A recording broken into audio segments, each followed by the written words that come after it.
Welcome back to Create Wealth Through Franchising Podcast and Kim Daly TV. Do I ever have a doozy of a show for you all today? I have invited the man, the myth, the legend, my fast, friendly, and fair franchise attorney friend, Houston Barnes. I want to talk specifically about the registration states, the need for them, why they come about, who these states think they're protecting, because here's what happened to bring you all into the conversation. Every year, FDDs have to be refiled with the Federal Trade Commission. And the attorney will say this again in his own attorney legalese. Kim Daly is not the attorney, so don't sue me. I understand the need for the franchise disclosure document. I think it's fair. It protects both sides, the franchisee and the franchisor. But in addition to the federal filings, there are 14 states that have additional state filings. And here's where I lose it. These states can sometimes take as long as 6 months to push out the new FDD. So that means that if a candidate from one of those states comes to me at the wrong time of the year, I literally have to say, I'm sorry, but your dreams are on hold because of your state. They get mad at me, Houston, as if I'm the one saying, I can't help make your dreams come true. It's your state that's doing it. And this is what happened to me multiple times earlier this year as one FDD was going dark and we were now going into the dark period. And I was literally like, nothing I can do. I'll talk to you in September, October. And we were talking back in March and April. It gave me the insight or the idea to invite you into my studio. So let's talk about this, because I'm sure that some good meaning intentioned persons created these laws for some reason. So let's talk about what the reason is and see if you can convince me. Okay, you got the mic, Houston Barnes. If you're looking for an argument, you've come to the right place, right? In our industry, there are two groups of people. Some cross over, but if you're really good at what you do, you're either a franchisor attorney, where all you do is work with franchisors, or you're a franchisee attorney, where you work with franchisees. I am a franchisee only attorney. So 100% of my clients are people looking to get into, or people who are getting into or are in franchising, right? I do not do the franchisor side. So if you were to talk to a franchisor attorney, these registration states, the extra work that goes into it, that's helping pay their legal bills. So they might have a little bit of different view on this than me, but I'm here to tell you that I am working with you, Kim. I am working with your clients.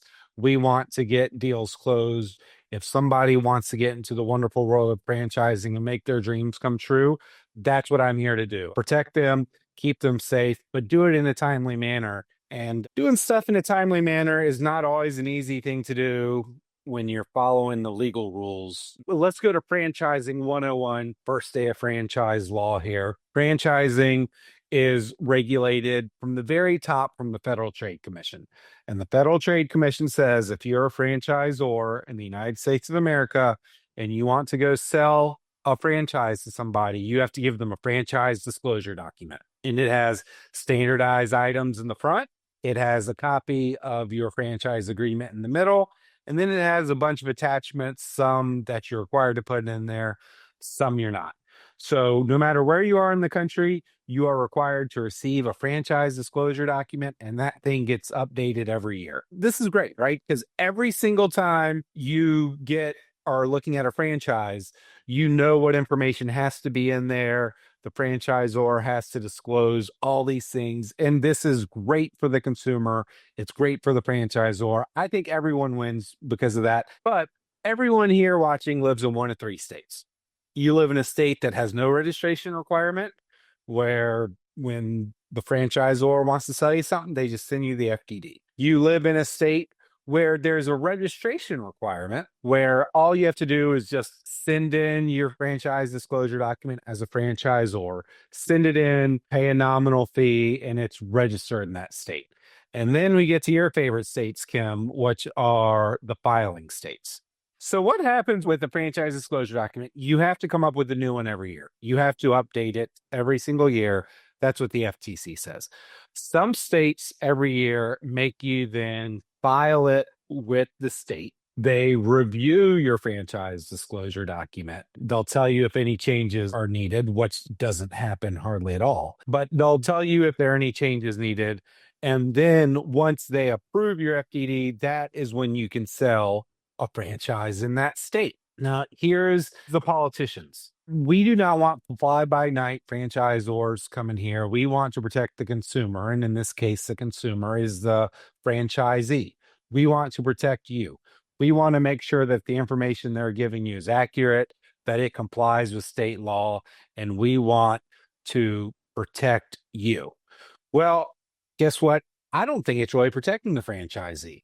Is it asking if it's a good investment? No. Is it going through and necessarily checking if everything in there is accurate? No.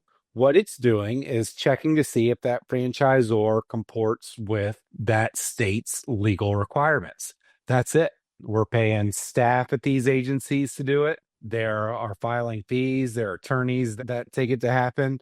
And to your point, you go to a state like California that is just buried in bureaucracy in so many areas, and it could be months and months and months for you to submit your FDD just for them to 6 months later come back and say, okay, great, you can move forward with that, right? Do you hear that, guys? It's not just me saying it. I'm not joking. It's 6 months in a certain state.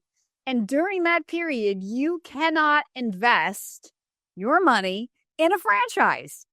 It's totally crazy to me that lawmakers in a state who want tax-paying business owners who want to create jobs in their state through these franchises, who create jobs and, have employees, why would they take so long to get through this process to where literally when the FDD comes out, now we have 6 months to work with the new FDD before the whole process starts all over again?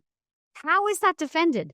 It's very hard for some politicians to get up and say, you know what, we're cutting the regulations. There are some states or some politicians becoming more popular these days to say we're cutting through the red tape and we are not going to have this document bogged down for 6 months. We're going to let the consumer decide and we're going to let the consumer move forward.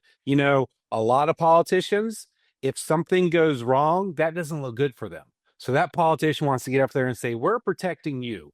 We are looking out for you, and we are going to make sure that everyone who comes into our state, everyone who does business in this state, that they are doing it correctly, that you are protected, that nothing bad is going to happen to you.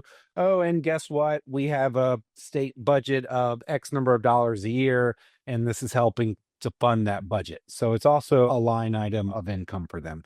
But really what you need the political power of people to stand up and say, you know what, let's cut the red tape, give the power back to the consumer.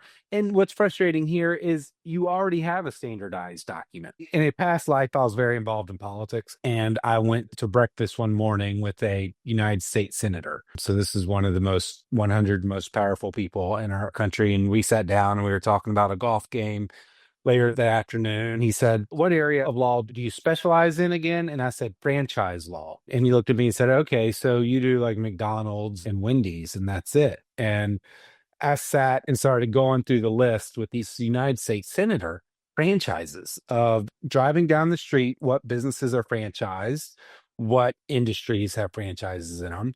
And he was just blown away. And he said, man, that never occurred to me that franchising is so ingrained in our economy and interwoven into our lives. And this is a United States senator. So you and I, we live in the world of franchising. We deal with people who want to get into the world of franchising or who are in the world of franchising. So this is our life.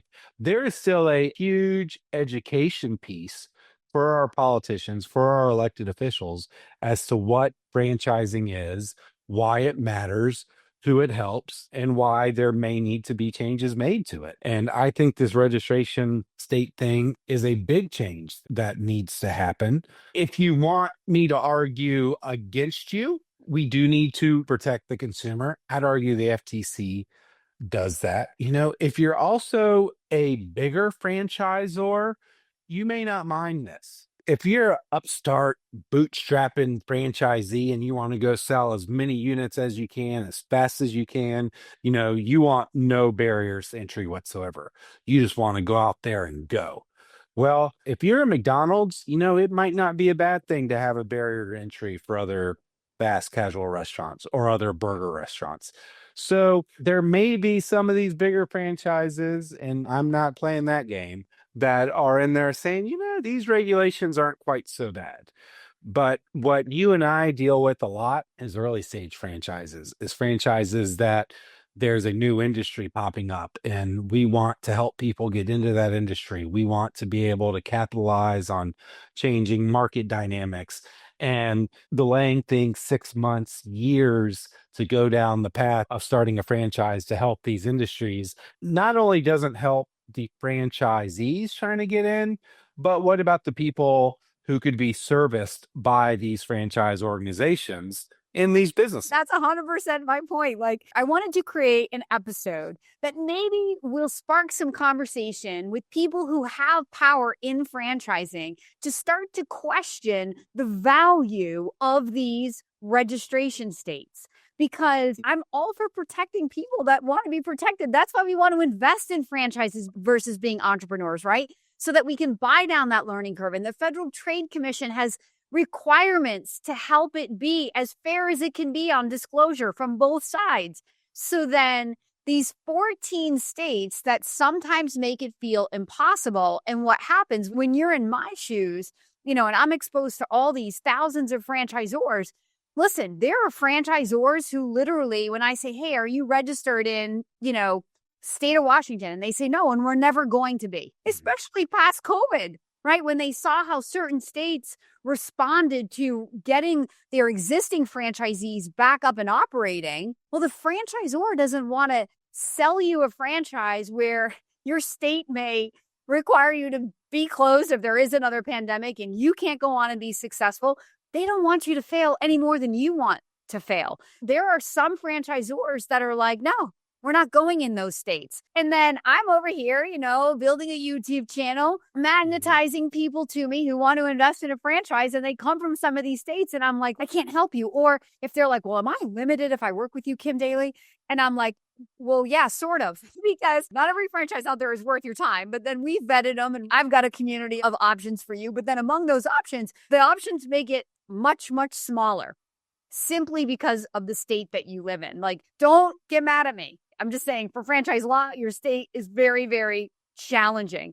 So on that note, these citizens of these states who have goals and dreams, who want to build a business, who want to bring something from the East Coast to the West Coast and open it up, what rights, if any, do they have to get control when their state is taking 4 to 6 months to review an FDD?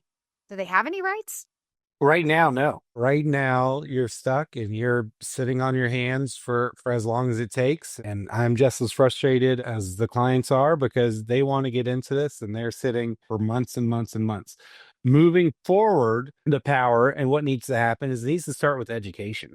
And the education needs to be that the state lawmakers understand what's at stake here, that they understand the industry of franchising. They understand how it's such a big driver in our economy, and that they understand that there are state laws and state rules and that they could use to be tweaked. I don't want any hate coming, but there are many companies like multi-level marketing companies that in the past have had predatory sales techniques, that have had predatory models where people have lost a lot of money, have been really misled getting into some multi-level marketing companies. And that is one area where I think that we need more oversight and we need more governance. And so you want, as a state lawmaker, to make sure that you're not having your citizens taken advantage of and you're not having them misled and they're not losing money. And it can be a hard sell to roll back regulatory oversight because something could go wrong with that. But I would argue that we have such good oversight by the FTC and such good regulations that some states have overstepped. And you don't eat an elephant all at once, you eat an elephant one bite at a time. And the first bite is to get the politicians understanding the role franchising plays, and then to work on, depending on the state, what are some common sense rollbacks that we can have with these laws. I don't think it's going to happen quickly. I know the IFA, International Franchising Association, does a lot of work in this area. They do a lot of work federally, but there's still a lot of work to be done. And, politics is local. And so you're like local state house representatives, state senate representatives, just having a conversation with them saying, hey, I'm looking at getting into franchising. And that doesn't mean I'm buying a McDonald's. That means I'm buying a fencing business. I'm buying a cleaning business. I'm doing IV injection, whatever it is that you're doing. Your elected officials may not realize that that's a franchise model, and that's how you're going to be making a living. That's how you're going to be helping people. And that, what, that elected official probably has 4 or 5 service people come into their house every 6 months to do HVAC or plumbing or yard service that they're franchises. So they're relying on that franchise model. They're just missing out on not just the opportunities for citizens of their states to follow their dreams and control their own financial future, but they're missing out on the job creation that those franchise businesses will create, the taxes that those small businesses will create, and the taxpayers that those jobs in those franchises will create. That's the bigger picture of why is this not changing? Again, I'm not arguing that laws are not in place for a reason. They're obviously there for a reason. Some good, well-intentioned people thought that people needed to be protected. And I think back in the 70s when all this regulation began, I think that was a very different time in franchising. I've been in and around franchising since the late 1990s, early 2000s. And even in the 20 plus years I've been involved, I've seen the professionalism and everything grow and change and solidify. I mean, you can no longer really be a husband and wife who has a business, they grow it to a small chain and get inspired by their family to turn it into a franchise and then just go off and be successful in franchising. That just doesn't exist anymore. Franchising is way too big of an industry for those people to actually be successful by and large, right?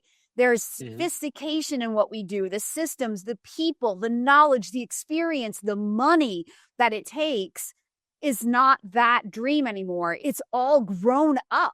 But the one thing that hasn't grown and changed are these laws that still, in my opinion, are archaic and mostly serve little to no purpose, as the attorney has sort of agreed with me on. Now, the last thing I want to touch on is fee deferrals, because you really want to see smoke come out of Kim Daly's ears. So this is what I want to say to a lawmaker. I wish somebody who has power would listen to this interview. So in a fee deferral state, this means that you get to say yes to your franchise.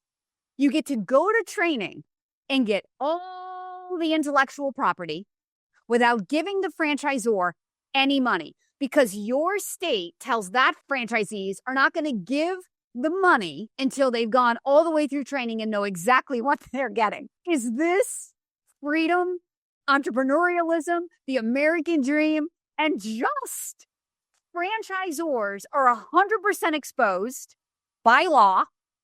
Franchisees get all the intellectual property with no committed decision, which is money. I mean, Houston, help me understand this, because it literally blows my mind that this is 2025 in America and these laws exist. Why? Some politician somewhere, they wanted to show their constituents that they were fighting for the franchisee. I deal with hundreds of clients every year who are getting into franchising. And one of the biggest questions is, hey, can I defer the fee? I don't want to pay all of it, so I've completed training.